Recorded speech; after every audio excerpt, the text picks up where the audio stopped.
In his first CBS 60 Minutes interview since 2020, President Trump fielded questions on topics from tariffs to immigration to the government shutdown, which now threatens to become the longest shutdown in U.S. history. Democrats' fault. As for Democratic lawmakers' demand that Affordable Care Act subsidies be extended before reopening the government, Trump stood firm by his position. Obamacare is terrible, and we can fix it with the Democrats. All they have to do is let the country open, and we'll fix it. On immigration, the president was asked if the methods used by ICE have gone too far. I think they haven't gone far enough because we've been held back by the judges, by the liberal judges that were put in by Biden and by Obama. Trump also addressed the upcoming Supreme Court oral arguments on whether his tariff policy is legal. I think it's the most important subject discussed by the Supreme Court in 100 years. The president asked what happens to his economic plan if the high court rules against him on tariffs. I think our country will be immeasurably hurt. I think our economy will go to hell. The wide-ranging interview also covered topics including cost of living, foreign policy challenges, and concerns about the possible use of the military to combat crime in American cities. I'm Reed Binion reporting. As the U.S. government shutdown approaches record length, SNAP benefit recipients, I don't know how much longer I can last, and government workers remain in limbo. By not having our paychecks, we have a 2-year-old, and so it really has impacted our ability to just ensure that we're covering all of our bills. Facing a Monday deadline from a federal judge in Rhode Island, the Trump administration said it would fund half of November SNAP benefits using contingency funds.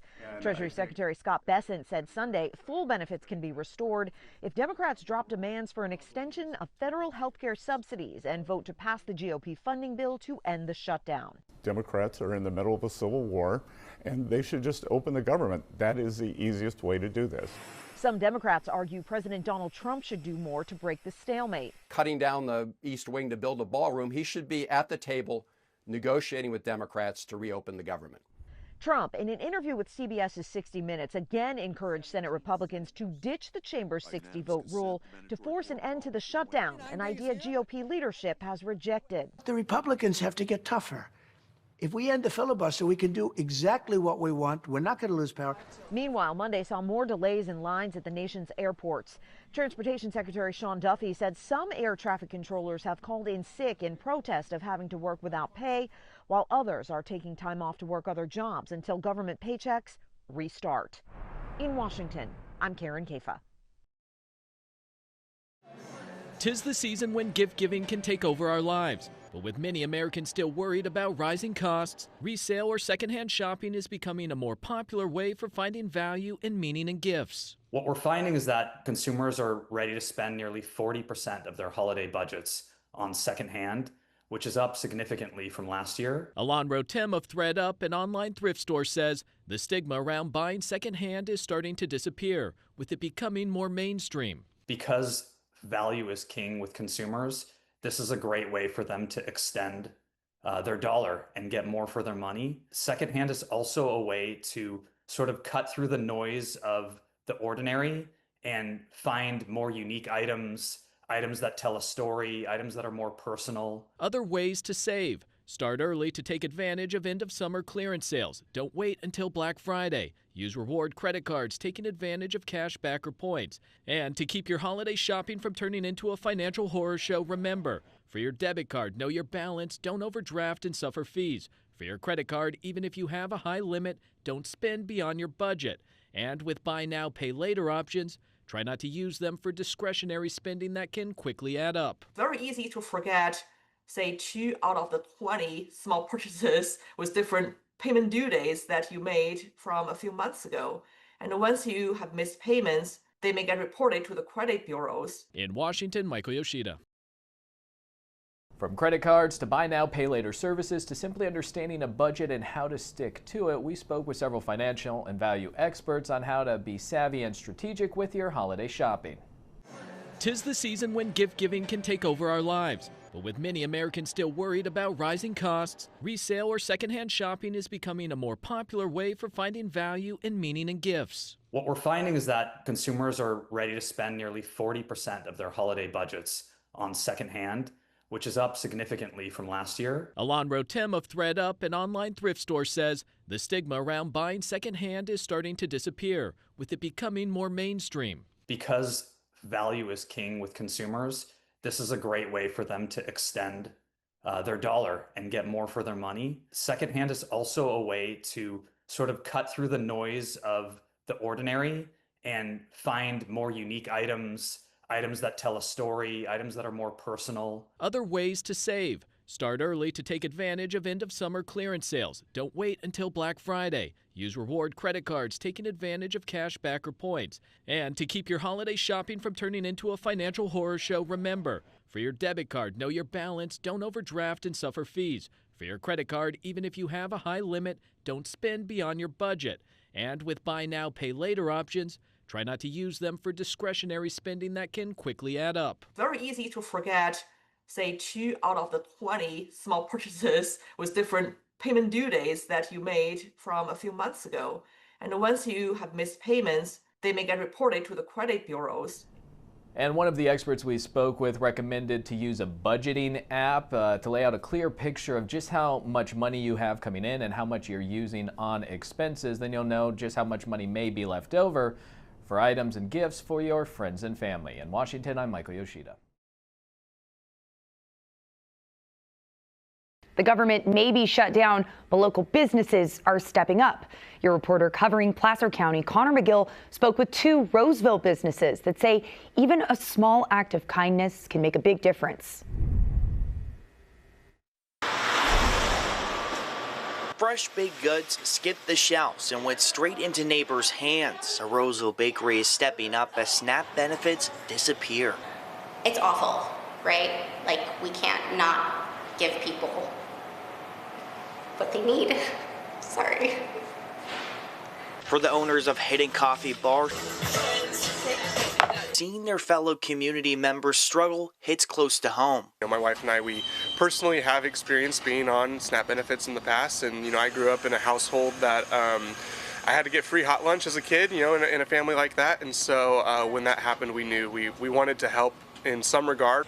When Austin and Juliet Frucci heard SNAP benefits would stop amid the government shutdown, they took to social media, announcing a simple but powerful gesture. The Hidden Coffee team has talked and collaborated and has decided to offer free coffee and pastries to anyone who is currently on the EBT and SNAP programs. That post inspired another Roseville business owner to jump in. Austin and Juliet, they did a post, and it was a no-brainer for us. I mean, how could you not step up and take care of people and take care of your community? It's so important, and we can do it, and I can make more bread. Just gluten-free kitchens filling a gap in funding with what they do best. No questions asked. If you have a SNAP card and you're hungry, you can come in and get free sourdough. For both businesses, it's not about the dollars lost. It's about the connection gained.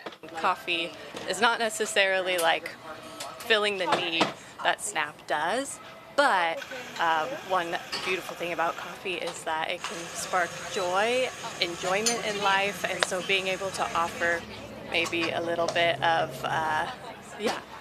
joy, of rest, of like connection in a time that's really stressful is really important to us. Now, both Hidden Coffee Bar and Just Gluten-Free Kitchens are now accepting donations to keep their efforts going, hoping to continue to bring a little bit of comfort in one cup and loaf at a time, right? We're going to. The government shutdown is now in its 2nd month. At the center of the battle on Capitol Hill, healthcare subsidies that make insurance more affordable for millions of Americans. Those tax breaks, though, are set to expire. Democrats want to see them extended.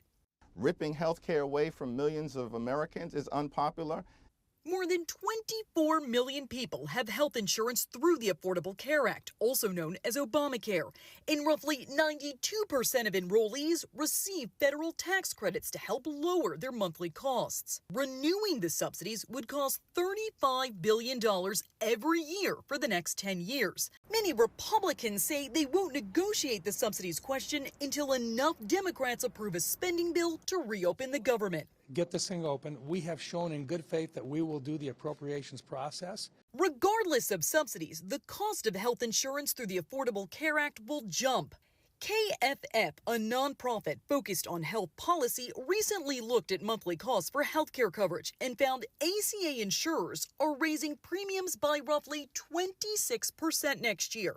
But if you take away subsidies on top of the increases, the costs will be even higher. We're expecting that on average, premium payments are going to more than double. That's a 114% increase. KFF says average monthly premium costs could go from $888 to as much as $1,904 in 2026. I have people who are sitting at home in Massachusetts right now looking at their new health care premiums and trying to decide between health care and rent. Federal tax credits are set to expire at the end of the year. I'm Jen Sullivan reporting. And even if the government is shut down, the heavens are open. A prayer kicked off a food giveaway that will help thousands of people facing food insecurity across the metro. We got here about 7:30 p.m. Lashika Carter and her daughter sat in their car for 14 hours in hopes of being one of the families to receive free groceries. The government shut down and hardships on a lot of families. We just gotta do what we have to do to make sure we have what we need. Carter would be joined by 2,000 other families going through a similar situation come Saturday morning. Why are the world we got to sit here and be out here trying to get some food for us to be able to eat? Kerry Ruff served in the military for 8 years and is on a fixed income since retiring. He says he relies on SNAP to help with groceries. At least some people care about other people. And the fact is that what these people are doing, they're doing a great job of being able to try to help people find something to eat. Some of those people were the 500 volunteers that were loading the food into the back of people's cars, like 10-year-old Madison Morris. It's important to me because other people that's not in my shoes or other people who have situations going on, I can help comfort them and they can feel like more confident and not feel like stuck up because of their situations. And the need was so great that people had to be turned away because there was no more food left. But Carter, along with her daughter, were able to get themselves a box. Don't lose your faith.